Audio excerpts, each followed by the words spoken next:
Mirando hacia atrás, sus ojos carmesí habían visto a un niño con cabello verde oscuro y piel pálida vestido con una camiseta negra y pantalones de color similar mirando con odio a su captor. Chrono sigue adelante, había dicho Overhaul mientras se quitaba uno de sus guantes, esto solo tomará un momento. Chrono se había inclinado antes de hacer lo que su maestro le ordenó, llevando a la chica a un lugar seguro. Los dos caminaron por el resto del pasillo y doblaron una esquina donde Chrono se detuvo de repente. Inclinando la cabeza, el hombre pareció escuchar los sonidos que venían del fondo del pasillo. Curiosa, la joven hizo lo mismo, cerrando los ojos para concentrarse en escuchar. Podía escuchar un estruendo y gruñidos de esfuerzo, aunque no podía distinguir de quién provenían los ruidos. Un murmullo hizo que la joven abriera los ojos y dirigiera su mirada carmesí a la persona que la sostenía en sus brazos.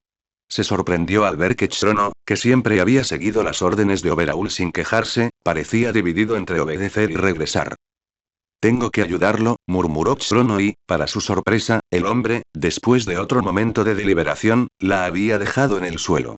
Eri, dijo Chrono y Eri se sorprendió por lo suave que era la voz del hombre, sin la habitual dureza sin emociones que había llegado a asociar con ella, tengo que regresar. Lamento lo que Overhaul te hizo a ti y lamento no haberlo detenido, pero lo que está sucediendo aquí es más grande que cualquiera de nosotros. Pero eso no significa que voy a dejar que Overhaul te siga destrozando. Si vas por ese camino, dijo Chrono. Haciendo un gesto por el pasillo en el que habían girado, llegarás a unas escaleras que te dejarán salir a un callejón. Tómalas y aléjate de aquí lo más que puedas. Al darse la vuelta, Chrono se agarró a la esquina de la pared y se asomó a su alrededor para mirar hacia la pelea. Ella no le creyó. Tenía que ser algún tipo de trampa, un truco para hacer que ella bajara la guardia para poder tener otra sesión. Bueno, ¿a qué estás esperando? Ve. El grito de Chrono sacó a Eri de sus pensamientos y sus piernas comenzaron a bombear antes de que su cerebro pudiera entender las palabras que había escuchado. Corrió por el pasillo lanzando miradas sospechosas por encima del hombro mientras avanzaba. La primera mirada mostró a Chrono parado allí en la esquina de la intersección, con una mano metida en las profundidades de su capa. La siguiente mostró a Chrono girando una especie de espada en su mano mirando por el pasillo, mirando algo que ella no podía ver. La tercera mirada no mostró nada, excepto a ella el pasillo estaba vacío y fue en ese punto que llegó a las escaleras. En su entusiasmo, Eri no corrió escaleras arriba, trepó a cuatro patas usando sus manos y pies en una carrera loca para escapar de todo lo que representaban estos túneles blancos estériles y máscaras de pájaros inquietantes.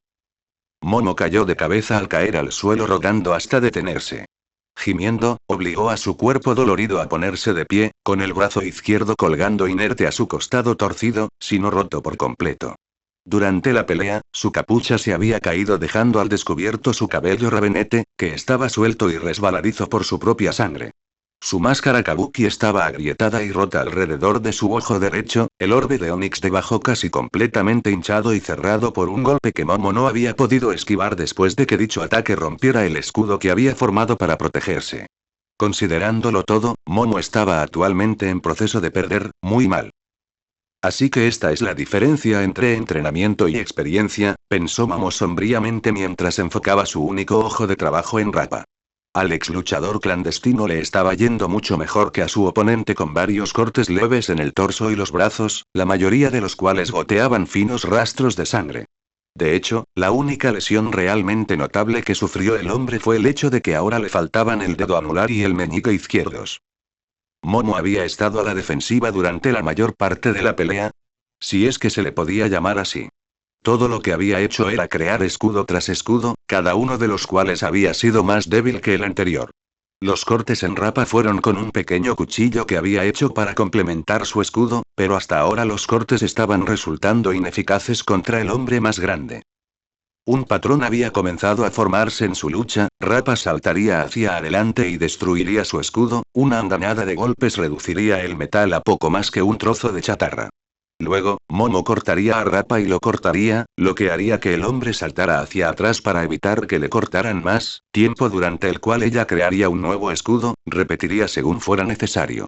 Sin embargo, su constante producción de escudos estaba empezando a pasar factura a las reservas de grasa que la rabenete había acumulado.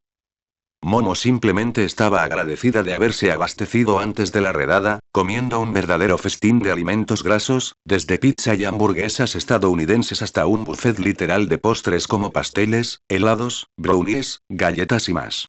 Si no fuera por el hecho de que la grasa que comía parecía ir a ciertas áreas de su cuerpo provocando que crecieran, Momo estaba segura que tendría la apariencia de una ballena varada.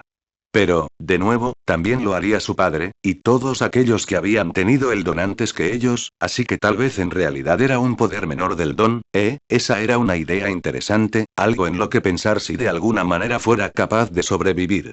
El tiempo suficiente para considerarlo. Después de que su tercer escudo se rompió bajo el ataque de Rappa, Momo había comenzado a repensar su plan de defenderse.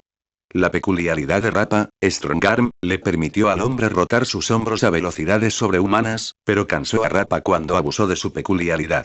Momo originalmente había planeado simplemente soportar el ataque del hombre y luego pasar a la ofensiva una vez que él se agotara, pero si seguía como estaba ahora sería pulverizada antes de que tuviera la oportunidad. Entonces, cuando creó su cuarto escudo, hizo una trampa, los bordes eran de metal, duros y sólidos, pero el centro estaba hecho de papel de arroz de color gris para que pareciera que estaba hecho de metal. Rappa atacó tal como Momo sabía que lo haría y tal como ella había planeado, su puño izquierdo atravesó el centro del escudo y Momo se agachó para evitar el golpe mientras lo hacía. Por un momento, Rappa se quedó estupefacta y confundida, algo que Momo aprovechó al máximo. Girándose desde su posición agachada en el suelo, giró su brazo y forjó un cuchillo en su mano en medio del movimiento. La hoja cortó con fuerza cortando el meñique y el anular de la mano izquierda de Rappa, pero Momo no pudo cortar más antes de que el hombre se recuperara de su shock. Más rápido de lo que los ojos de Momo podían seguir, el brazo derecho de Rappa se estrelló contra el costado de la chica de la creación y fue todo lo que Momo pudo hacer para levantar su brazo izquierdo en una defensa débil. El ataque la arrojó hacia atrás donde ahora yacía, viendo a Rappa sacar la banda de metal que había formado su trampa de su brazo izquierdo antes de aplastarlo. Mientras Momo se ponía de pie jadeando mientras sostenía su brazo herido, Rappa miró los muñones que antes eran sus dedos antes de mirar a Momo con una alegría salvaje. Bien, bien, bien. Gritó con frenética emoción cargando contra Momo en una carrera terca. Cuando comenzó a dejar volar los golpes, Momo levantó los brazos a la defensiva y solo pudo soportar mientras el hombre se soltaba sobre ella. Duró 5 segundos antes de que un puñetazo atravesara su guardia y la golpeara justo en el estómago. Momo se encorvó instintivamente y no estaba preparada para el rodillazo en la cara que Rappa siguió, agarrándola por los hombros para tirarla hacia abajo antes de soltarla una vez que el ataque impactó. Pero Rappa no había terminado cuando el cuervo retrocedió y el hombre lanzó una patada que se clavó en el centro de la cara de la chica, rompiendo aún más la máscara de Kabuki. Golpeada hacia atrás una vez más, Momo gritó de dolor cuando su espalda golpeó la pared. Si bien el acolchado amortiguó un poco el impacto, Momo aún no pudo contener la bilis que salió a la repentina a alta velocidad hasta detenerse en seco. Sentada con la cabeza mareada, la habitación parecía girar a su alrededor. Momo intentó levantarse solo para colapsar en el suelo. Lentamente, tan lentamente, la Ravenete extendió una mano contra la pared y logró ponerse de pie con cautela. Su brazo izquierdo era de un azul profundo, casi morado por los moretones y claramente estaba tan roto que la mente medio inconsciente de Momo se sorprendió de que no hubiera huesos sobresaliendo de él. Su brazo derecho no estaba tan mal. Aunque estaba de color rojo brillante y le dolía moverlo, no era el dolor agonizante que venía con el más mínimo empujón que sentía en su brazo izquierdo en ese momento. Momo no pudo hacer nada más cuando una mano se envolvió alrededor de su cabello y la levantó para que sus pies colgaran del suelo, dejando a Ravenete indefensa en el aire. Momo se encontró cara a cara con Rappa. Podía ver los ojos del hombre a través de los agujeros de su máscara, estaban salvajes, enloquecidos y al cerebro sacudido de Momo le tomó un momento darse cuenta de que era el hambre del hombre por la batalla brillando a través de ellos. Ven, dame más. Rappa gritó golpeando a Momo contra la pared con tanta fuerza que la niña se vio obligada a jadear en busca de aire, haciendo volar saliva y bilis. ¿Eso es todo lo que tienes? Vamos, golpéame. Patéame. Lucha conmigo. Con cada demanda, Rappa enfatizaba su punto con otro golpe contra la pared, pero Momo apenas reaccionaba. Ella solo pudo gemir débilmente, causando que una burbuja de sangre que se había formado alrededor de su nariz ahora expuesta explotara mientras levantaba débilmente su mano derecha, colocándola contra el pecho de Rappa en un esfuerzo inútil por empujar al hombre antes de quedar inerte en sus brazos. El hombre dejó caer el cuerpo de Momo con disgusto, aunque no estaba claro si por la sangre que ahora cubría el frente de su cuerpo o por la aparente debilidad de la niña. Rappa caminó de regreso hacia las 8 balas con disgusto, sacudiendo la cabeza mientras murmuraba sobre lo decepcionante que había sido la pelea y los criminales que pensaban que eran más fuertes de lo que realmente eran antes de quedarse en silencio, con una expresión de confusión en su rostro. ¿Alguien más escucha eso? Los otros miembros de los 8 balas que se habían acercado a felicitar al hombre se detuvieron y miraron a su alrededor confundidos. En el silencio se escuchó un pitido bajo y rítmico lo suficientemente suave como para ser cubierto por la perorata de Rappa. Bip, bip, bip. ¿Qué es eso? Sakaki arrastraba las palabras, tropezando ligeramente mientras levantaba un dedo para señalar el pecho de Rappa. Siguiendo las instrucciones del hombre borracho, las balas dirigieron su atención al hombre que miraba hacia abajo mientras ladeaba la cabeza hacia un lado en confusión. Una risa seca interrumpió la concentración de los hombres y rápidamente se volvieron hacia donde yacía el cuerpo de la mujer que Rappa acababa de golpear, o más bien hacia donde había estado. Porque sentada apoyada contra la pared estaba Momo, quien se había quitado la máscara rota y la había dejado tirada en el suelo junto a ella. ¿Qué es tan gracioso?, preguntó Setsuno mientras se acercaba para pararse junto a Rappa, incorporando al hombre nuevamente a sus filas a pesar de su promesa anterior. Estás derrotado, no estás en condiciones de luchar y vas a morir. Te habríamos dejado si te hubieras quedado callado y te hubieras hecho el muerto, entonces, ¿qué estás haciendo? La respuesta de Momo fue sonreír dejando al descubierto sus dientes, teñidos de rojo con su propia sangre. Ella comenzó a reír en voz baja, pero tuvo que detenerse para escupir un fajo de sangre. El carmesí oscuro contrastaba fuertemente con las esteras de tatami color canela que cubrían el piso. Su falta de respuesta hizo que Setsuno fuera mucho más cauteloso y el hombre abrió la boca para decirles a los demás que se callaran cuando Rappa, que había estado inusualmente callada, dejó escapar un rugido, aunque fuera de furia porque la chica estaba resultando tan frustrante de derribar. O de alegría de que la pelea aún no hubiera terminado, Setsuno no lo sabía. Extendiendo una mano, Setsuno solo pudo decir un rápido Rappa no, antes de que el hombre cargara hacia la chica caída en lo que claramente parecía ser una trampa de algún tipo. Antes de que pudiera reaccionar, la sonrisa de la chica, que había sido una pequeña sonrisa, creció partiendo su rostro casi maniáticamente. Levantando la mano al final de su brazo intacto que había estado descansando en el suelo junto a ella, Setsuno pudo distinguir una forma que el hombre reconoció instantáneamente como un detonador. Mientras levantaba la mano y comenzaba a activar su peculiaridad, sabiendo ya que era demasiado tarde, Setsuno solo tuvo tiempo de distinguir una sola palabra que la chica pronunció mientras la cúpula amarilla de la barrera de Tengai lo cubría protectoramente, ¡boom! Entonces el mundo frente a él explotó. Izuku saltó hacia atrás esquivando una gran cantidad de púas que brotaban del suelo a su alrededor, evitando por poco ser convertido en una brocheta de pelo verde. Fue solo gracias a los meses que pasó entrenando con Momo que Izuku seguía vivo. Si todavía tuviera la gordura de bebé y la agilidad que conlleva una vida encerrada en su habitación mirando vídeos de héroes, entonces Izuku probablemente habría terminado al final de un pico la primera vez que Overhaul usó su peculiaridad. Tal como estaban las cosas, Izuku todavía estaba siendo llevado al límite para esquivar los picos que Overhaul creó mientras usaba su peculiaridad para deconstruir y luego reconstruir el suelo a su alrededor. El hombre ni siquiera se había movido ni cambiado su patrón en absoluto. Simplemente se arrodilló sobre una rodilla mirando a Izuku por encima de su máscara de plaga mientras revisaba su entorno, dándole forma para satisfacer sus necesidades. Lo peor fue que estaba funcionando. Izuku podría tener un mejor físico que hace meses con más músculos y resistencia de los que jamás hubiera imaginado poseer, pero aún era humano. Todavía podía cansarse, lastimarse, morir, y tener que esquivar los picos cuando parecían evitar ser atravesados por ellos estaba comenzando a pasarle factura físicamente. Esquivar otro clavo que Izuku resbaló en el suelo liso, fue un error fatal y podía sentir la sonrisa debajo de la máscara de Overhaul mientras caía. Te tengo, murmuró Overhaul cuando el suelo debajo de Izuku comenzó a romperse. Un movimiento a su izquierda por el rabillo del ojo hizo que Overhaul se girara y fue el instinto más que nada lo que hizo que el hombre enmascarado levantara el brazo a la defensiva. Como resultado, el cuchillo que había apuntado a la médula espinal del hombre se hundió profundamente en la muñeca izquierda del joven yakuza, cortando la mitad de la extremidad antes de detenerse. Por un momento, Overaul y su atacante lucharon, cada uno intentando dominar al otro, pero cuando los ojos de Overaul interpretaron contra quién estaba peleando, se abrieron con sorpresa, y el hombre, instintivamente, por un solo momento, se relajó un poco al ver a un familiar. Mascarilla.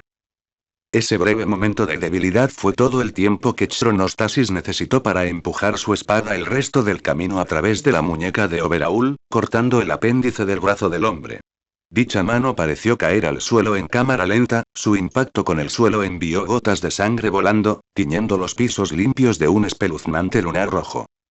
Por un momento los ojos de todos, incluido el de Overaul, siguieron el descenso del apéndice y durante ese tiempo Chronostasis, el único que no había puesto su atención en la mano que caía, volvió a golpear impulsando un segundo cuchillo que pareció aparecer en su mano izquierda de la nada.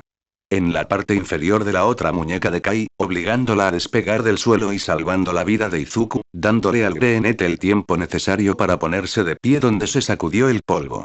Sin embargo, esta vez Overaul reaccionó, alejándose de su atacante, el hombre enmascarado tiró de su brazo hacia arriba en un intento de liberarlo de la espada que lo atravesaba. Por un momento pareció que el joven jefe tendría éxito, pero parecía que la suerte no estaba del lado del hombre de cabello castaño rojizo cuando Chronostasis apretó con más fuerza el cuchillo en respuesta. Gruñendo de frustración, Overaul giró su brazo hacia un lado y logró liberar su brazo del cuchillo, pero cortó todo el lado derecho de la muñeca en el proceso. Esto significaba que la única mano derecha que le quedaba estaba unida a su brazo por solo unos pocos centímetros de músculo, hueso y tendón en el lado izquierdo de la muñeca del hombre. Al ver a Overaul retroceder no solo por el dolor sino también para crear distancia entre su atacante, Chronostasis retrocedió y saltó hacia atrás para pararse protectoramente frente a Izuku, quien después de recuperarse se había quedado observando todo el intercambio con las manos en los bolsillos y una sonrisa de complicidad en su rostro. No eres Chrono, gruñó Overaul, mientras retrocedía tratando de alejar el dolor físico y mental de su cabeza. ¿Quién eres? ¿Dónde está Chrono? Está muerto, habló Chrono y Overaul apretó los dientes cuando Chrono le dio la noticia de su propia desaparición. Lo capturé cuando lo enviaste a espiar al equipo Reservoir Dogs. Encontrar a un tipo con una máscara de peste no fue tan difícil de hacer. Dijo el falso Chrono pensativamente, levantando su mano derecha mientras se golpeaba la barbilla con el dedo índice. Él también era muy leal, se negaba a hablar, o al menos lo hacía hasta que comencé a quitar partes del cuerpo. Pudo soportar la pérdida de los dedos de los pies, pero fueron los dedos los que lo atraparon. Por supuesto, trató de usar su don, pero un rápido con una navaja para afeitarse la cabeza y bueno, el dedo del falso Chrono cayó mientras bajaba la cabeza fijando a Overaul con lo que el hombre sabía que era una sonrisa sedienta de sangre detrás de su máscara, bien podría haber sido sencillo. Overaul se detuvo momentáneamente ante el golpe. Una de sus cosas favoritas para despotricar era que las peculiaridades eran una enfermedad. Culpe a su misofobia o miedo a los gérmenes, pero Kai realmente creía en la vieja teoría de que las peculiaridades se originaban en las ratas y luego se propagaban a los humanos. La historia había demostrado cuán mortal podía ser una plaga transmitida por alimañas y sus pulgas, siendo la peste negra un excelente ejemplo. Demonios, el director del agua era una maldita rata, eso también podría ser evidencia si se considera que pocos animales realmente poseían peculiaridades. El verdadero plan de Overaul, el que se guardó para sí mismo, era erradicar las peculiaridades por completo. Si las peculiaridades eran una enfermedad, entonces él era el médico que venía a entregar la medicina para eliminarlas y tratar la enfermedad que la gente no sabía que tenía. Todo fue posible gracias a Eri. Espera un momento, si Chrono o quien lo estuviera imitando estaba aquí entonces, ¿dónde está Eri? Overaul gruñó mientras daba otro paso hacia atrás. Extendió hacia atrás con su mano derecha aún utilizable la pared hacia la que había estado retrocediendo lentamente, pero antes de que pudiera tocarla, un cuchillo golpeó la pared a pocos centímetros de su mano, lo que le hizo retroceder. Ahora, dijo el falso Chrono, su voz con un toque de humor a pesar del gesto de decepción con la cabeza que estaba haciendo en ese momento. Compórtate, no queremos que haya un accidente, ¿verdad? La voz del hombre se volvió más seria. En cuanto a la niña, está fuera de tu alcance. Una vez más el farsante negó con la cabeza, aunque esta vez estaba más apretada, como si estuviera tratando de evitar atacar a Overaul, quien notó que los puños del hombre estaban apretados con fuerza a sus costados. En serio experimentando con una niña, una maldita niña de 6 años. ¿En serio no esperabas que la alejara lo más posible de ti antes de regresar para ayudar? ¿Experimentaste con un niño? La voz era baja y al mirar hacia ella, tanto Chrono como Overaul encontraron al greenete que había estado allí todo el tiempo temblando, con los puños ahora fuera de los bolsillos y apretados a los costados mientras su cabeza colgaba baja, los mechones verdes oscurecían los ojos del chico. Vista. Por un momento, Overaul pensó en no responderle al chico, pero cuando observó la postura del adolescente, los conceptos básicos de un plan comenzaron a formarse en su cabeza. El niño estaba claramente emocionado al pensar en lo que Overaul podría haber hecho, y eso era algo que Overaul podría usar. Sí, sí lo hice, se jactó, después de todo, fue por un bien mayor. Con ella reviviendo a Shia Saikai, el sueño que tuvo el jefe fue posible. Por supuesto que tuve que cosechar lo que necesitaba de ella. Chisaki se calló significativamente dejando el cebo al aire libre. ¿Cosecha? La voz del greenete era baja pero Kai no pudo contener la sonrisa oscura que creció debajo de su máscara ante la pregunta.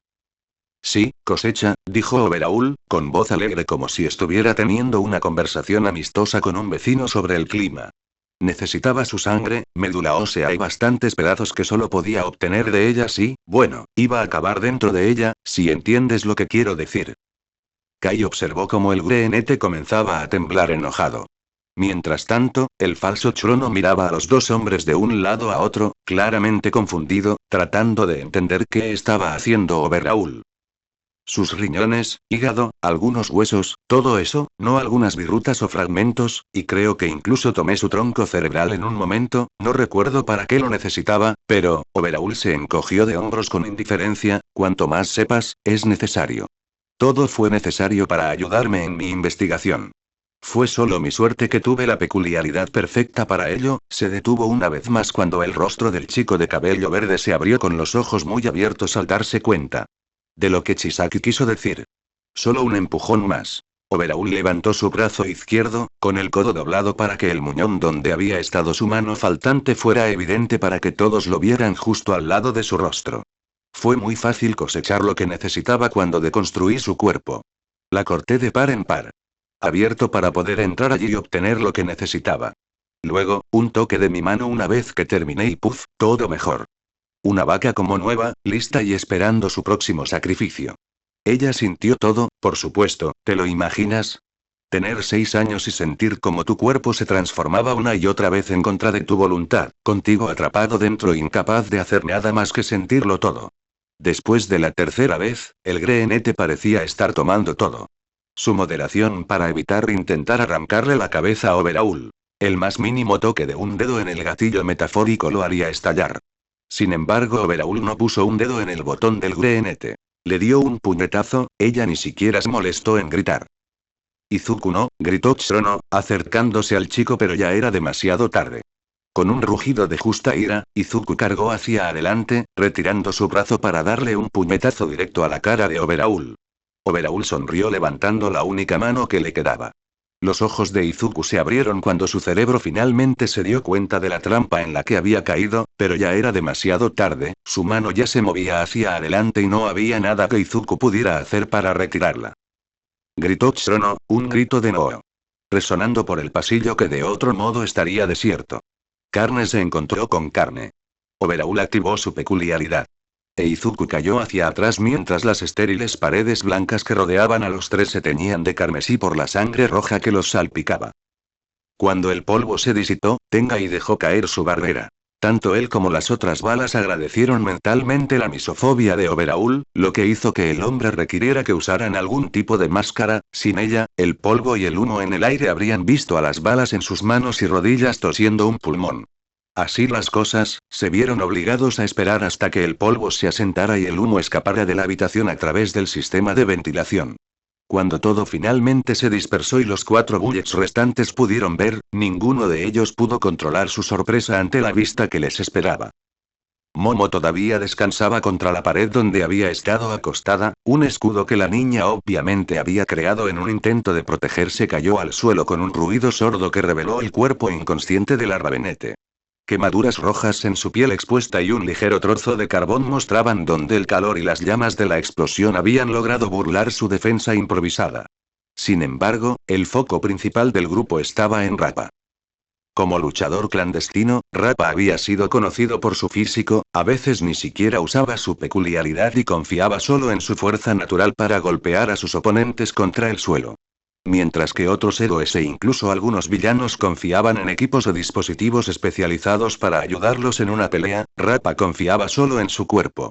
Lo había entrenado durante años y, combinado con su peculiaridad, no era mentira decir que Rappa era una amenaza enorme a corta distancia, fácilmente más fuerte que la mayoría de los villanos menores y héroes profesionales de bajo rango. Fue este poder el que hizo que Overhaul buscara a Rappa, entrando al ring con el hombre solo para vencer al campeón reinante con un simple toque de su mano. Desde entonces, Rappa había desafiado a Overhaul no menos de 7 veces solo para ser derrotado una y otra vez. A diferencia de las otras balas, no siguió a Overhaul porque el hombre le dio un propósito, no, lo hizo porque quería luchar contra el hombre y salir victorioso. Nada más y nada menos. Ahora el alguna vez orgulloso cuerpo de Rappa estaba negro por el fuego que había brotado de su estómago. A pesar de estar obviamente inconsciente, el hombre de alguna manera había permanecido de pie, el ligero ascenso y descenso de la parte superior del pecho era la única señal de que todavía estaba vivo. Su camisa había desaparecido, desintegrada por la explosión, y estaba vestido solo con los restos andrajosos de sus pantalones que de alguna manera lograron preservar la modestia del hombre.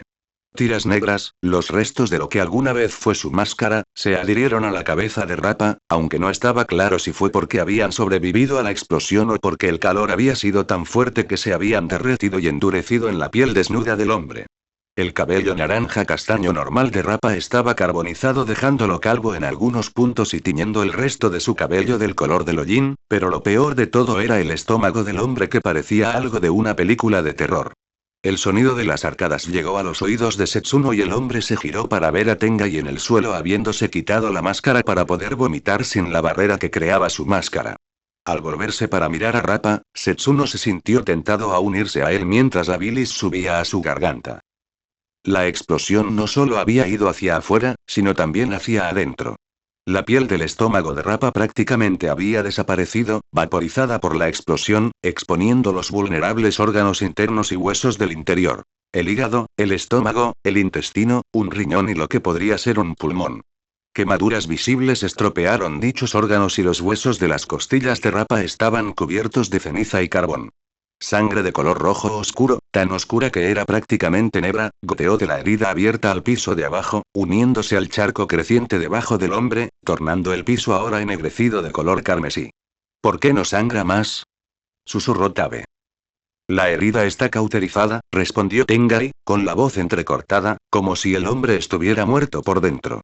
Al escuchar esto, Setsuno se giró y encontró al hombre que había estado vomitando hace unos momentos volviendo a colocarse la máscara en la cara antes de continuar, aunque el ex monje se aseguró de mirar a todos lados menos a Rappa. ¿El calor por algún milagro? O maldecir, Setsuno no pudo evitar murmurar en voz baja para que los demás lo escucharan. Selló la mayoría de las venas y arterias ya que las dañó. Por eso no sangra aún más. Pero esto es malo, dijo Tabe mientras comenzaba a caminar alrededor de sus manos tirando de su máscara como si lo estuviera restringiendo. Esto es malo, esto es malo, esto es malo. Está sangrando y puedo ver sus putos órganos, por el amor de Dios. Dijo el hombre con una máscara de espantapájaros señalando el estómago abierto de Rappa.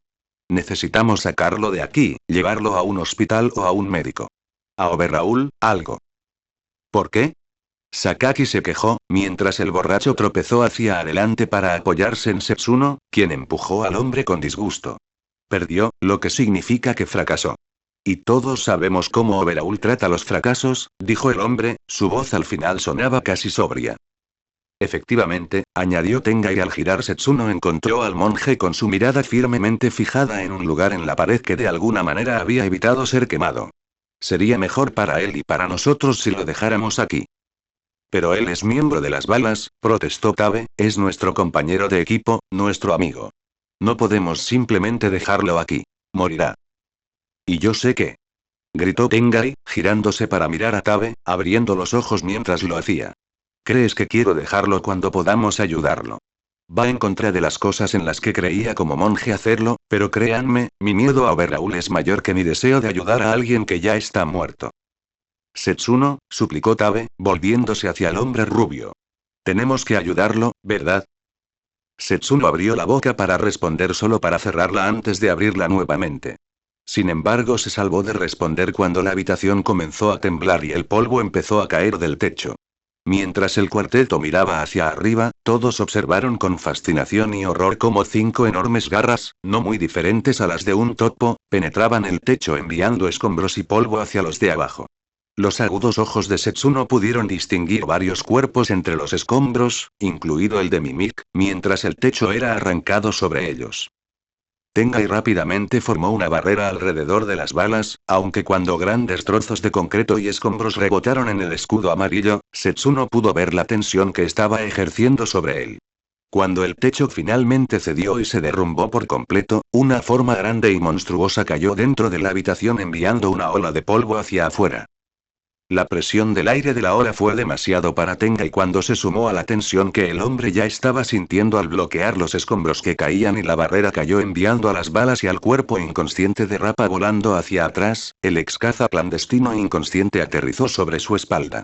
Al lado de Ojo, quien se obligaba a ponerse de pie, frotándose la garganta inconscientemente con la esperanza de aliviar algo del dolor que aún sentía cuando Momo casi la había aplastado.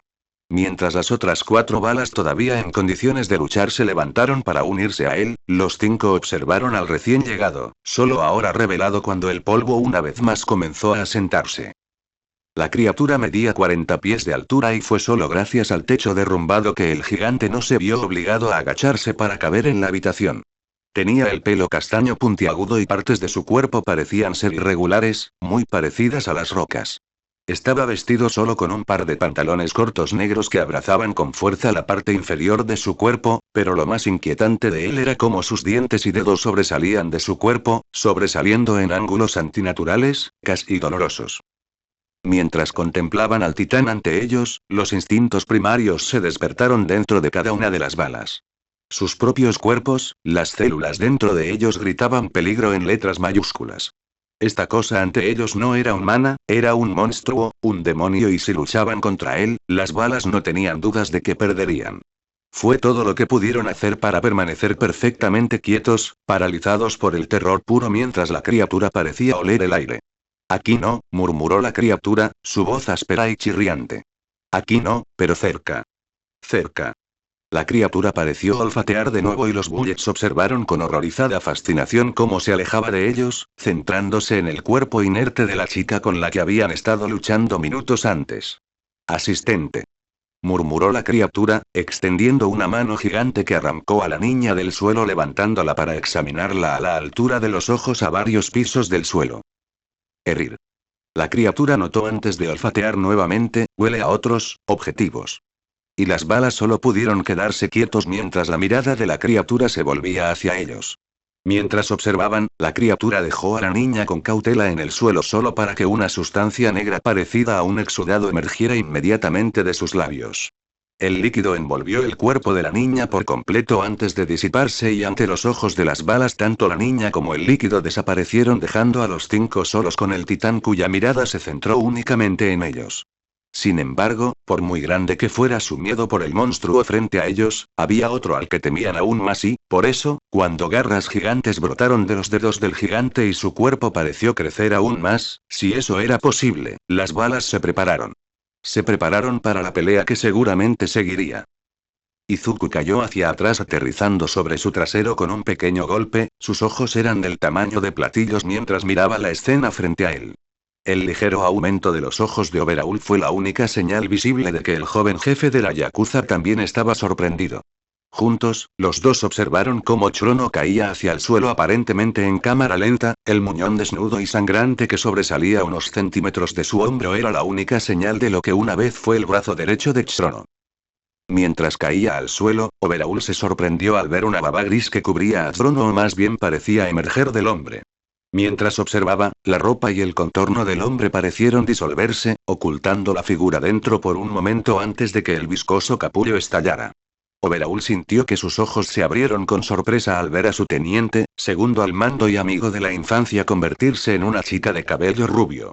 Ah, y dicha chica estaba desnuda, eso parecía importante, especialmente considerando las manchas formadas por la baba gris, que Overhaul sospechaba mucho que estaba relacionada con su peculiaridad de alguna manera dado lo que acababa de suceder, cubría la parte interna de sus muslos y la parte delantera de sus amplios senos, preservando modestia y proteger los pezones de la vista.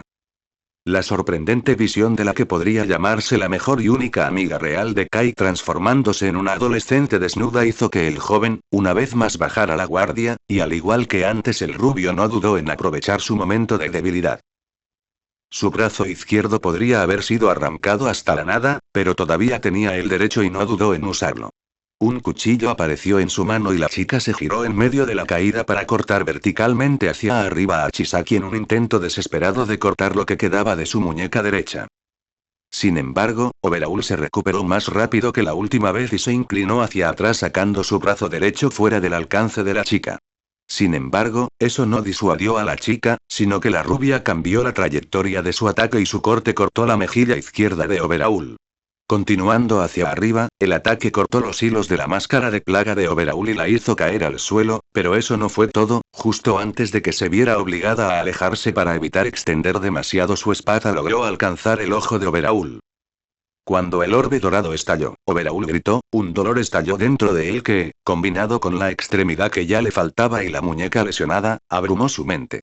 Agarrándose la cara con el muñón y la mano que le quedaba, Overhaul no podía pensar con claridad. Todo en lo que podía concentrarse era en el dolor, sin siquiera pensar en activar su don para curarse a sí mismo, por lo abrumador que era. Su dolor y pánico solo empeoraron cuando el hombre se dio cuenta de que su máscara había desaparecido, lo que significaba que ahora tenía sangre en la cara. La misofobia de Overhaul, el miedo que trajo, le permitió al hombre finalmente concentrarse. Al golpear su mano contra el suelo, estalló una gran cantidad de púas que obligaron a la niña a retroceder. Dirigiendo su dolor, rabia y miedo hacia quien había deshecho todo su arduo trabajo, Overhaul tomó el control de sí mismo lenta y deliberadamente, caminando hacia donde su mano cortada yacía en el suelo. Al levantarlo, Overhaul llevó su mano hacia su rostro, ignorando la sangre que lo salpicó y el dolor que le provocó la acción cuando activó su peculiaridad en sí mismo. Llamar pelea a la batalla entre Gigantomachia, Toya Setsuno, Yurojo, Sora Mitsutabe, Ekiji Tenga y Deidoro Sakaki sería una gran exageración de lo que ocurrió entre ellos. No fue una pelea ni siquiera una batalla, diablos, apenas podría llamarse una escaramuza. Como recordaría más tarde Tengai, fue nada menos que una matanza de gran escala. El gigante cargó hacia adelante sin aparentemente tener en cuenta su propia protección. Sakaki activó su peculiaridad Sloset, pero el gigante ni siquiera tropezó, sino que colocó su brazo derecho frente a su cuerpo en preparación para atacar. Tengai activó rápidamente barrera, pero cuando el titán giró su brazo para dar un poderoso revés, el escudo protector bien podría haber estado hecho de espuma de poliestireno por todo el bien que hizo. La enorme mano atrapó a Tengai en el pecho y envió al hombre volando contra la pared con suficiente fuerza como para dejar un cráter en el lugar donde impactó. Por un momento Tengai quedó suspendido a 2,5 pies del suelo, sostenido en alto solo por lo profundo que estaba incrustado en la superficie antes de caer hacia adelante y desplomarse en el suelo inconsciente. Las otras balas esquivaron el ataque ya sea sumergiéndose, rodeando o, en el caso de Sakaki, sumergiéndose entre los dedos grandes de la mano del titán.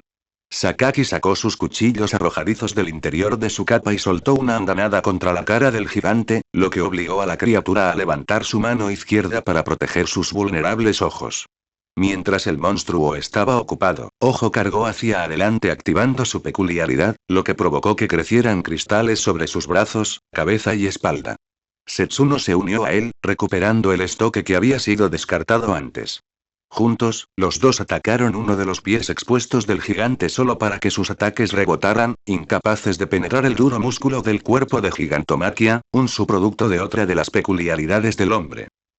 Sin embargo, el hecho de que sus ataques no penetraran no significaba que no golpearan y Gigantomachia pudo sentir bien la presión que sus ataques causaron. Como un humano aplastando a un insecto molesto, el gigante giró su pierna hacia adelante atrapando ambas balas en su estado de sorpresa, enviándolas tambaleándose, inconscientes incluso antes de que golpearan la pared. No, susurró una voz suave y fueron solo los sentidos mejorados de Gigantomachia los que le permitieron escuchar el ruido. Al volverse hacia allí, el gigante vio a Tabe que rascaba furiosamente el cuello de su saco. No, no, no, no. Dejando escapar un grito de furia enloquecida, Tabe corrió hacia el frente de su máscara separándose para exponer la boca del hombre. No les harás daño. Tabe gritó mientras cerraba la boca, mordiendo una de las garras que Gigantomachia había lanzado en su dirección, aplastándola como si la garra fuera una papa frita. Te devoraré antes de que puedas. Centrándose únicamente en Tabe, Gigantomachia desactivó sus garras y levantó su brazo izquierdo hacia el cielo antes de bajarlo y estrellarse contra el suelo. El impacto envió polvo y pedazos de escombros volando hacia arriba, pero eso no detuvo a Tabe, quien cargó contra el brazo bajado de Gigantomachia, con la boca abierta devorando cualquier cosa que se interpusiera en su camino. Justo cuando Gigantomachia liberó su mano, dejando una impresión de ella a 1 metro de profundidad en el suelo, Tabe alcanzó su objetivo y lo mordió. Los músculos endurecidos de Gigantomachia cedieron como mantequilla ante los dientes de Tabe, pero incluso con su peculiaridad, el hombre enmascarado del espantapájaros fue incapaz de morder completamente la extremidad gigante dejándolo atrapado en el brazo del gigante. Sin embargo, la mordedura todavía dolía y Gigantomachia dejó escapar un rugido herido, sintiendo dolor por primera vez en mucho tiempo. Actuando más por instinto que por razón, Gigantomachia giró su brazo y lo estrelló contra la pared. Al retroceder, un observador habría tenido solo un momento para ver a Tabe claramente inconsciente y prácticamente magullado en la pared, con la boca expuesta ensangrentada tanto por el fuerte impacto como por los dientes extraídos con fuerza de su boca tan profundamente en el brazo de Gigantomachia si hubieran estado enterrados. Tenía la ropa desgarrada y su rostro estaba desnudo al mundo, los restos de su máscara atrincherados en la pared que lo rodeaba. Pero Gigantomachia aún no había terminado, había una razón por la que lo habían elegido para ser el guardaespaldas de All for One, moldeado y mejorado con peculiaridades para adaptarse a ese papel. Grabado en su mente y cuerpo estaba el entendimiento de que si estaba experimentando dolor entonces su maestro estaba en peligro, lo que significaba que lo que causaba el dolor debía borrarse antes de que pudiera lastimarlo. Si fuera una ecuación matemática, se vería así. Dolor igual peligro igual maestro en peligro igual proteger maestro igual poner fin a lo que causó el dolor. Era una comprensión simple para un gigante simplista, pero con el poder de Gigantomachia, lo simple podría volverse excesivo muy fácilmente.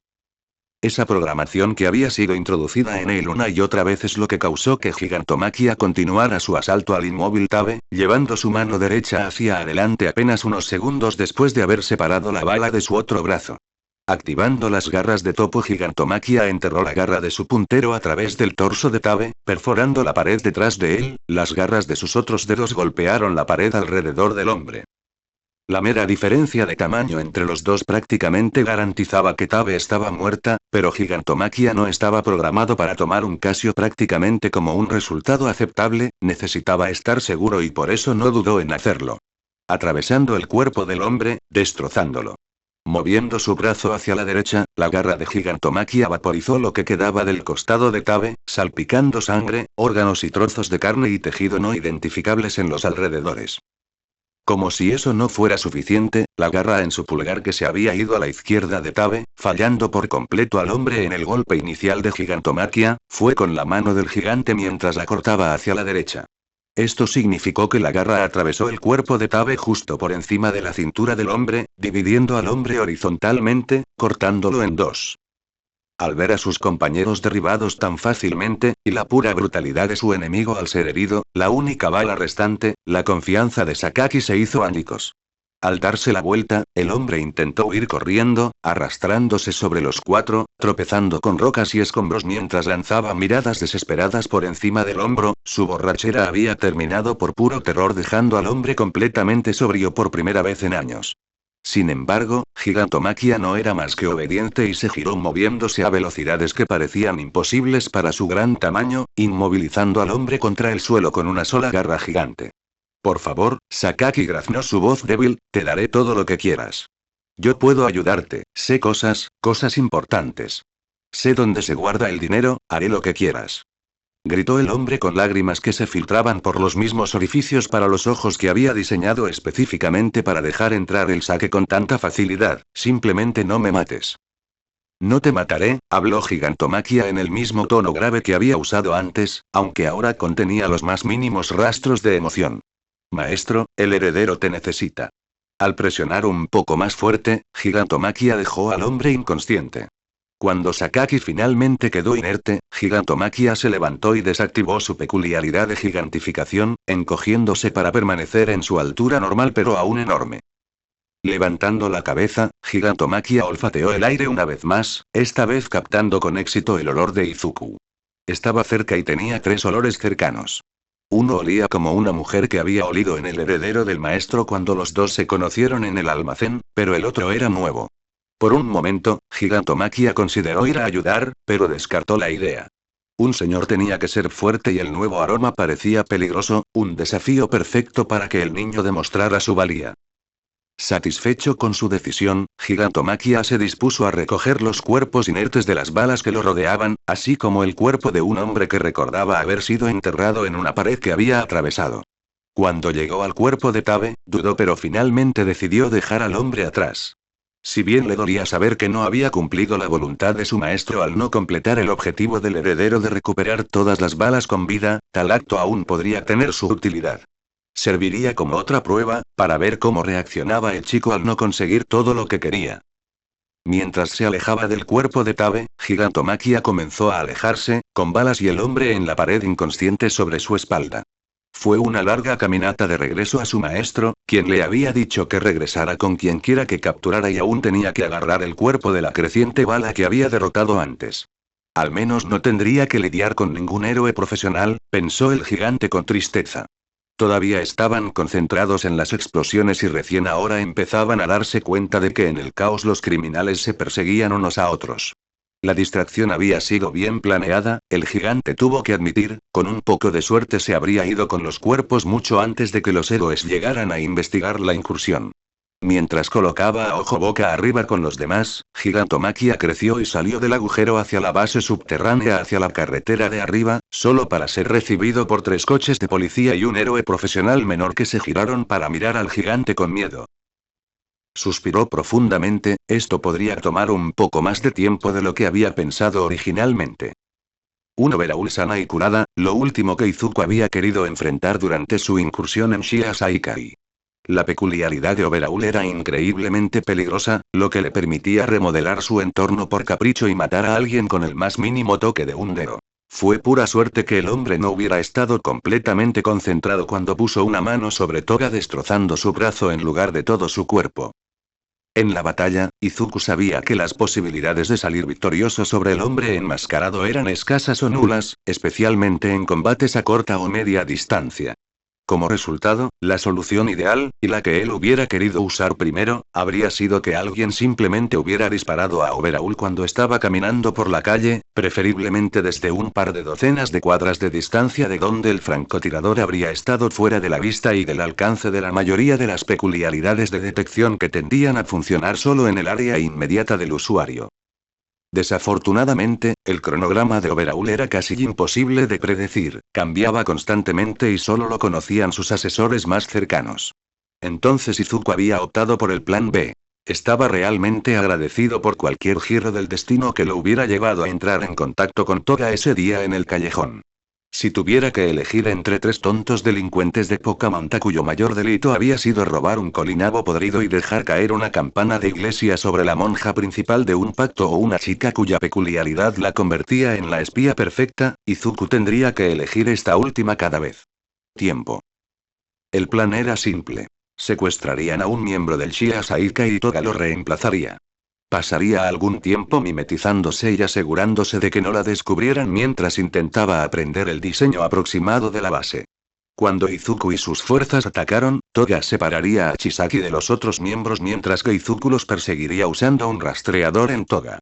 Mientras Overhaul estaba distraído por Izuku, Toga aprovecharía la oportunidad para apuñalar a Overhaul en su columna vertebral, intentando cortarla en la parte superior de la espalda para convertir al hombre en una cuadriplegia, lo que significa que no podría usar ninguna de sus extremidades. Para alguien cuya peculiaridad dependía de poder usar sus manos, sería una pérdida instantánea. Desafortunadamente, al igual que el plan A, el plan B ahora se estaba yendo por el desagüe, pero esta vez Izuku no tuvo la cortesía de poder idear otro. Tú. Overhaul gruñó salvajemente, sus ojos dorados fijos en Toga. Todo esto es tu culpa. Me has costado todo. Eri, mi investigación, Shrono. Todo es tu culpa. Overaul gritó mientras se abalanzaba sobre Toga, actuando más como una bestia que como el joven que realmente era. Incluso herida, Toga aún conservaba su agilidad y se lanzó a un lado, rodando una vez que tocó el suelo para evitar los picos que Overaul creó cuando su mano golpeó el suelo donde el rubio había estado parado unos segundos antes. Sacando un cuchillo con la única mano que le quedaba de una correa en su muslo, Toga se lo lanzó a Chisaki, quien se había levantado de la posición en cuclillas en la que se había caído solo para que el hombre se apartara del camino. Golpeando su mano contra una púa cercana, Chisaki revisó las púas que acababa de hacer. Toga intentó apartarse del camino, pero ya sea por pérdida de sangre, dolor, agotamiento o simplemente por no poder reaccionar lo suficientemente rápido, el rubio no pudo moverse lo suficientemente rápido como para esquivar una púa que brotó del costado de una ya existente. La nueva púa atravesó el muslo izquierdo de Toga y la rubia no pudo contener su grito de dolor. Ya en el aire, el salto de Toga se convirtió en una caída semicontrolada, la púa en su muslo se separó del cuerpo principal del que había crecido para caer con ella. Al golpear el suelo, la rubia gimió de dolor cuando su muslo desnudo impactó contra el suelo, la superficie fría obligó a la punta de concreto aún más dentro de ella.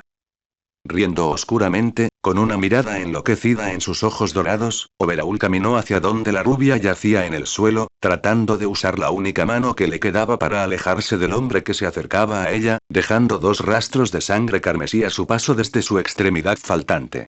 Y su muslo herido. Volviéndose para lanzarle una mirada temerosa, Overaul sonrió ante el miedo que vio en sus ojos, el color tan similar al suyo. También se alegró de ver que la caída tampoco la había dejado ilesa, un fino rastro de sangre goteando por el costado de su rostro desde un corte en su frente, la humedad domando ligeramente los desorganizados mechones rubios de la niña. ¿Crees que has logrado algo aquí?, dijo Overaul, usando su mano derecha para apartarse el cabello de la frente, por una vez sin importarle qué gérmenes podrían estar cubriendo cualquiera de las superficies. ¿Crees que Eri está a salvo, que podrá esconderse de mí? Overaul se rió entre dientes con una mirada enloquecida en sus ojos. No lo hará, esa chica está maldita. No sabe qué poder tiene ni cómo ejercerlo, lo único que sabe es que su poder, su peculiaridad, su maldición, es responsable de cada desgracia que le ha sucedido. Dime, ¿qué crees que hará cuando todo se salga de control otra vez? ¿Cuándo haga desaparecer a alguien más delante de sus ojos? No la tendrás, escupió Toga desafiante, con una expresión de puro odio en su rostro. Eso es lo hermoso de esto, dijo Overaul, permitiéndole a Toga ver la leve sonrisa en el rostro del hombre, no tengo que hacerlo. Eventualmente ella volverá conmigo. No conoce a nadie más y es una gran sorpresa. Mundo frío y cruel que existe. Su miedo a lastimar a los demás, a causarles dolor, hará que me busque y tendré gente allí para llevarla a casa una vez que se dé cuenta de eso. Las balas se pueden reemplazar, al igual que los subordinados, los suministros y cualquier otra cosa que necesite. Es posible que hayas asaltado nuestra base, pero tenemos otros escondites que no son tan grandes.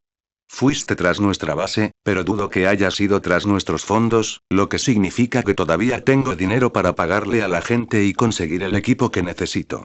Realmente lo único que has hecho es causarme molestias y hacerme perder el tiempo. Tomará un tiempo restablecernos, reclutar gente nueva, y tendré que empezar de nuevo con mis experimentos, pero, en el gran esquema de las cosas, ¿qué son un par de meses o años? Las peculiaridades seguirán ahí, al igual que los héroes y villanos, todo lo que has hecho es retrasar el regreso de la Yakuza, pero una vez que te hayas ido, nadie lo recordará siquiera.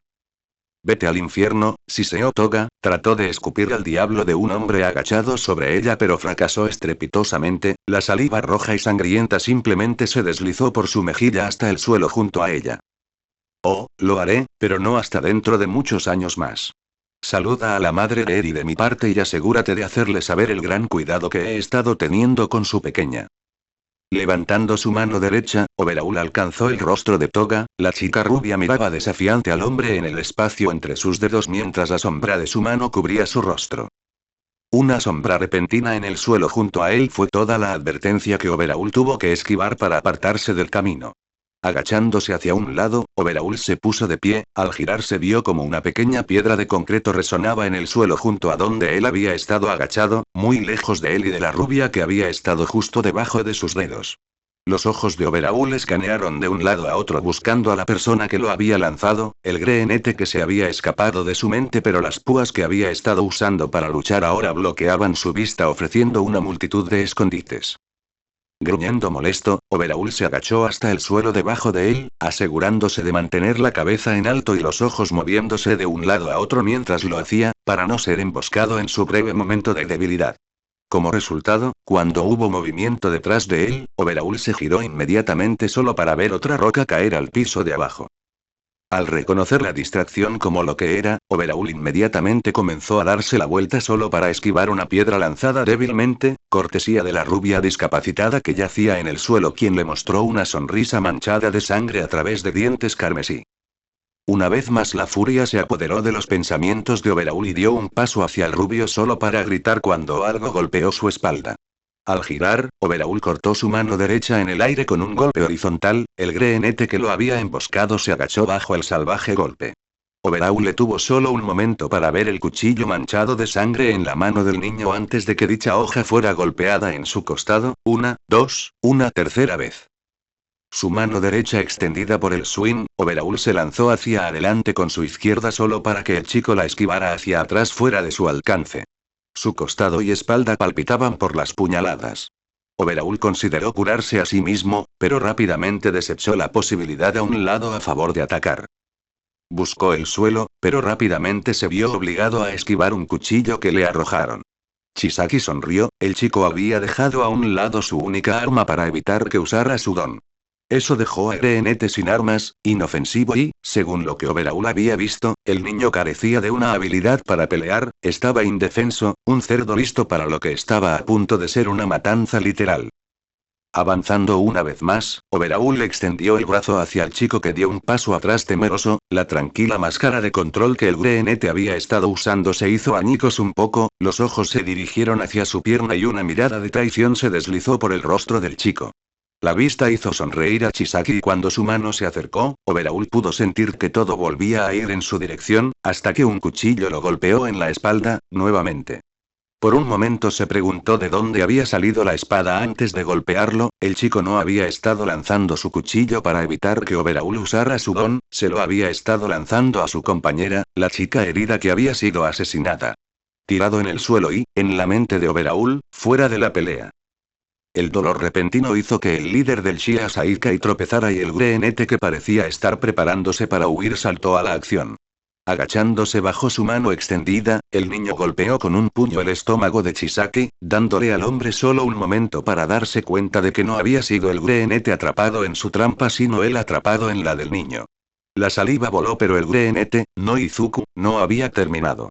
Un gancho se estrelló contra la expuesta mandíbula inferior de Chisaki y Overhaul sintió que su trampa abierta se cerraba audiblemente. La sangre y el dolor llenaron su boca, la acción repentina había cortado la punta de su lengua del resto del músculo, pero Chisaki apenas tuvo tiempo de sentirlo. Cuando su cabeza giró hacia atrás debido a la energía cinética del golpe, una mano se cerró alrededor de su rostro cubriéndole los ojos. Por un momento hubo una sensación de ingravidez, de caer, y Overhaul intentó desesperadamente alcanzarlo, tocarlo, pero antes de que pudiera hacer contacto algo lo golpeó y luego solo hubo oscuridad. Izuku jadeó mientras permanecía victorioso sobre el cuerpo inmóvil de Kai Chisaki. Él lo había hecho. Lo había hecho.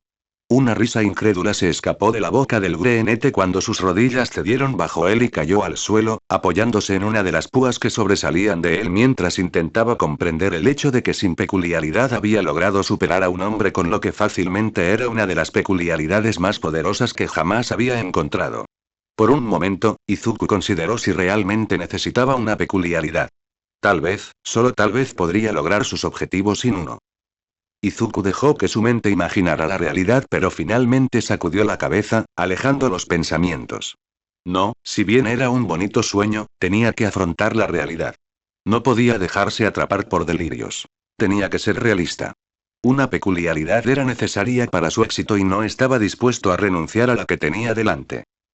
Un movimiento llamó la atención de Izuku y levantó la vista desde donde estaba sentado para ver a Toga, ahora de nuevo en pie, cojeando hacia donde Overhaul yacía inconsciente en el suelo. En su mano, apretada con tanta fuerza que sus nudillos estaban blancos, había un cuchillo, probablemente recogido de entre los escombros. No, lo haré, dijo Izuku, su voz suave pero se transmitía en el silencio. Toga se detuvo donde estaba y le dirigió una mirada vacilante, pero algo en su rostro le impidió expresar cualquier duda que pudiera haber tenido. En lugar de eso, simplemente observó cómo Izuku se levantaba y se acercaba a ella. Una vez que estuvo lo suficientemente cerca, Izuku levantó la mano y, después de una pausa de un momento para buscar su rostro, Toga consintió en entregarle el mango del cuchillo primero. Por un momento, Izuku se quedó allí sintiendo el peso de la delgada espada en su mano antes de agacharse junto al inconsciente Kai Chisaki. Sosteniendo el cuchillo sobre la muñeca del hombre, Izuku se detuvo para mirar al hombre inconsciente y se preguntó si esto era lo correcto. Cerrando los ojos, Izuku pensó no en sus metas, planes y sueños, sino en lo que el hombre había dicho que le había hecho a la chica. ¿Cómo se llamaba ella? Eri. Algunas personas no merecen ser salvadas, susurró Izuku, sus pensamientos no se centraron en Overhaul sino en otro hombre, uno con temática de béisbol que le había quitado a la mujer más importante de su vida. Luego, después de un momento de vacilación, Izuku trajo el cuchillo hacia abajo. Eri caminó por la acera, con los brazos cruzados frente a ella mientras el sol se hundía en el cielo pintando el cielo con una variedad de colores que la chica de cabello blanco nunca había visto antes. Sin embargo, no pudo concentrarse en el cielo, tan absorta estaba en sus temblores y la creciente presión en su frente. Reconoció el sentimiento, el mismo que había tenido el día que hizo desaparecer a su papá. Cuando su madre la llamó maldita y la dejó con un abuelo que nunca supo que existía. Luego su abuelo la había entregado a Overhaul y el resto era historia.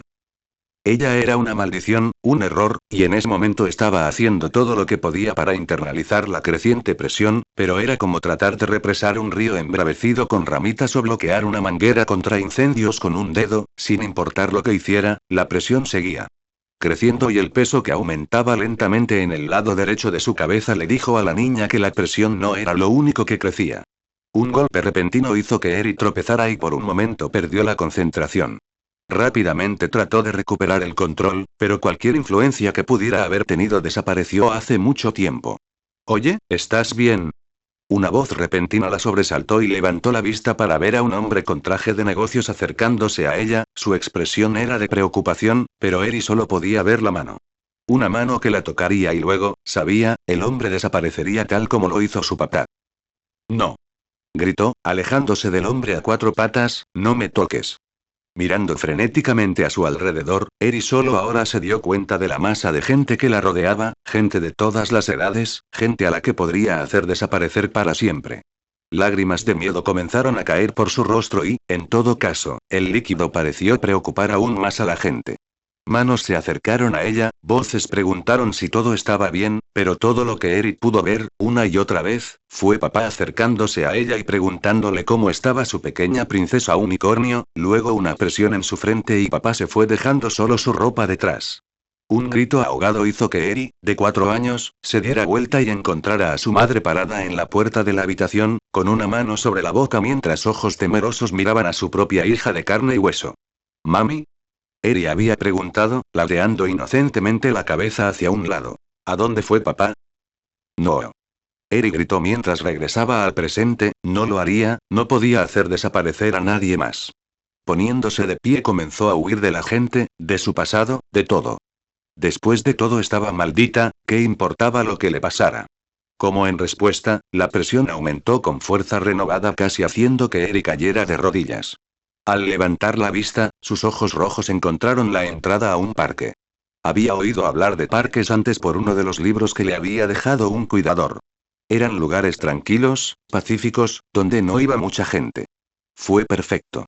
Lentamente, Eri se obligó a avanzar tropezando casi borracha hacia el parque mientras la presión amenazaba con abrumarla por completo. Solo un poco más Eri pensó mientras se desviaba del camino tropezando con los árboles cercanos. Solo un poco más lejos. Después de aproximadamente 1 minuto y medio, los árboles se aclararon y Eri se encontró en un claro sin gente pero rodeado de árboles. Perfecto, fue el último pensamiento consciente que tuvo Eri mientras colapsaba sobre manos y rodillas. Podía sentir que la presión ya comenzaba a escaparse y podía, por el rabillo del ojo, distinguir débilmente el tenue brillo de su cuerno. Eri miró hacia abajo y observó cómo la hierba alrededor de sus manos comenzaba a encogerse, retirándose hacia el suelo.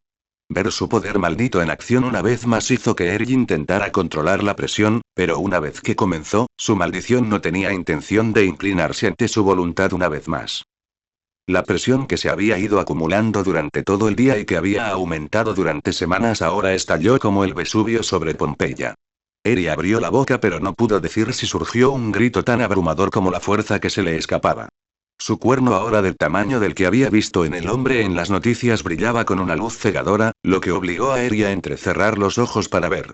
Mientras observaba, una aparente ola de poder comenzó a extenderse hacia el prado a su alrededor en un círculo con ella en el centro. Todo se vuelve más joven como en un extraño vídeo de velocidad en el tiempo inverso. La hierba y las flores se hicieron cada vez más pequeñas y se retiraron al suelo dejando la tierra desnuda sin vegetación. Un pequeño conejo escondido detrás de la hierba intentó correr, pero quedó atrapado en la ola de poder que se hizo aún más pequeña antes de desaparecer como si nunca hubiera estado allí. Eri esperaba que su poder estuviera contenido en el prado, que pudiera proteger a cualquiera que pudiera haber estado a su alrededor, pero sus esperanzas murieron cuando la ola de poder alcanzó los árboles en el borde del prado, árboles gigantes 30, 40, incluso 15 metros de altura que habían tardado años, décadas, tal vez incluso un siglo o dos en alcanzar dichas alturas, se redujeron a la tierra en apenas unos momentos. Las lágrimas brotaron de los ojos de Eri mientras su maldición se extendía y la vida a su alrededor desaparecía. Tal vez, pensó con amargura, sería mejor si mi maldición me llevara a mí también. Al menos así no podré lastimar a la gente. Todo lo que hago es doler. Soy un monstruo, una maldición como dijo Overaul. Soy como él. Eri lloró amargamente ante la idea, al saber que ella era igual al hombre que veía como la encarnación del mal. Era desgarrador ver que ella podía ser tan mala como él. Y el universo pareció decidir darle un respiro a la niña. El cabello negro desordenado flotaba en el aire mientras los ojos rojos del dueño brillaban intensamente. Para Eri fue como si toda la presión desapareciera en un momento, simplemente desapareciendo sin dejar rastro. Sentada sobre sus rodillas, Eri extendió la mano con cautela hacia arriba y tocó un pequeño bulto en su cabeza del tamaño de una paleta Dun Dun que alguna vez había tenido. A Eri le tomó un momento darse cuenta de que el bulto era su cuerno, pero cuando lo hizo no pudo evitar que las lágrimas de alegría cayeran. Puede que no supiera mucho sobre su maldición, pero sí sabía que cuanto más grande crecía su cuerno, más duraba una sesión cuando el poder estallaba. «Oye», gritó una voz cansada, haciendo que Eri se diera vuelta frenéticamente con miedo, buscando al hombre que había hablado. «¿Estás bien?» «Ese sí», respondió Eri vacilante mientras se sentaba quieta aunque sus ojos se movían frenéticamente. «Bien», respondió la voz y mientras Eri observaba una sombra negra caer desde las ramas de un árbol que aún no había sido golpeado por su poder hacia el suelo. «Habría sido una mierda si hubiera tenido que pedirle a mi amigo que te noqueara». Cuando el hombre se puso de pie, Eri notó su extraña apariencia. El hombre era alto y delgado, con piel pálida y cabello negro desordenado hasta los hombros que colgaba parcialmente frente a su rostro. Parecía fatigado, a punto de desmayarse o de tomar una merecida siesta. El vello facial descuidado y los ojos negros cansados, planos y entrecerrados que actualmente estaban enfocados en Eri solo se sumaban a esa concepción. Llevaba un traje negro andrajoso que consistía en una camisa de manga larga y pantalones a juego metidos en un par de botas. Un extraño pañuelo plateado colgaba del cuello del hombre y un par de gafas de color amarillo brillante descansaban cómodamente sobre su frente. «Soy el héroe profesional Eraseread», habló el hombre, lo que provocó que Eri desviara su atención de su atuendo al rostro del hombre. «Podemos disculpar tu uso sin licencia de peculiaridades, eres joven y es obvio a simple vista que no tengo mucho control sobre ello, pero ¿por qué estás aquí solo y dónde están tus padres?» Eri abrió la boca para hablar pero se quedó paralizada. ¿Cómo se suponía que debía responder? Las pocas veces que había logrado escapar de la base Overaul de Shia Saika ya había aparecido diciendo ser su padre, pero su verdadera mamá y su papá ya no estaban. «Bien». Eraseread cuestionó y mirando hacia arriba, Eri encontró el cabello del hombre flotando en el aire mientras él la miraba con ojos ahora rojos no muy diferentes a los suyos. «Estoy esperando».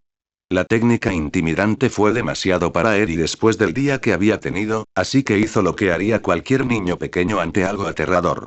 Comenzó a llorar.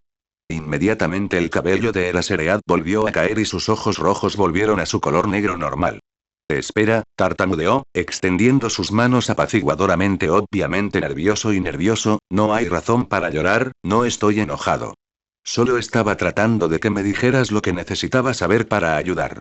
Verás, dijo señalando su rostro mientras Eri lo miraba mientras sollozaba, no tengo miedo. Entonces el héroe sonrió. Desafortunadamente para Eraseread, el hombre no tenía mucha experiencia en sonreír. Como tal, lo que se suponía que había sido una sonrisa tranquilizadora que el héroe modeló improvisadamente en Olmid resultó como una sonrisa trastornada y maníaca que, cuando se combinaba con el vello facial del hombre y su apariencia cansada, hacía que el hombre tuviera una apariencia bastante villana. Los ojos de Eri se llenaron de lágrimas una vez más y comenzó a gritar una vez más, cascadas reales que salían para convertir la tierra alrededor de la chica de cabello blanco en barro. Un golpe en la parte posterior de la cabeza hizo que Eraseread tropezara hacia adelante y se giró para lanzar una rápida mirada a su amigo. Desafortunadamente para él, ella no se dejó intimidar y simplemente arqueó una ceja mientras inclinaba la cabeza hacia el niño en cuestión, asustando a los niños ahora Eraseread. Si no tienes cuidado, tu clasificación caerá aún más bajo. Ella sacudió la cabeza mientras cruzaba los brazos frente a sus amplios pechos. TCH, ¿qué pensaría tu madre, su dulce y joven Shota asustando a los niños? Cállate, refunfuñó Eraseread inclinando su barbilla hacia abajo para que su pañuelo de captura cubriera la parte inferior de su cara, sabes que no soy bueno con los niños. Murmuró el héroe clandestino. Y aún así eres profesor. Cuestionó la mujer con una ceja levantada. Hay una diferencia, mis alumnos quieren ser héroes. Son adolescentes, prácticamente adultos y yo los trato como tales. Eso no te impidió expulsar a toda tu clase el año pasado, señaló su compañero, solo para silbar inocentemente cuando Shota volvió su mirada hacia ella. Lo trataron como un juego, como una broma. Esperaban llegar a la cima y solo pensaban en la fama y el dinero que podían ganar. No les importaba ayudar a los demás, lo único que les importaba eran ellos mismos. Nosotros no tengo trabajos de 9 a 5 y esto no es un maldito videojuego, es una cuestión de vida o muerte en la que no solo nuestras vidas, sino también las vidas de innumerables personas, nos son confiadas para nuestra protección. Y además, murmuró casi de manera inaudible, Nezu los dejó volver a entrar.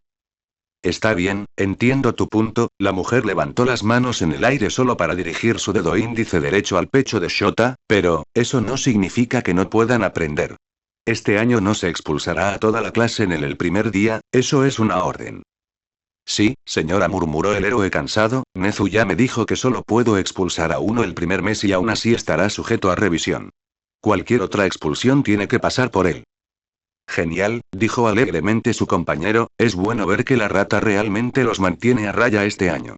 Sé que ustedes en la UA tienen mucha libertad, pero él necesita asegurarse de que sepan que hay una línea que deben seguir.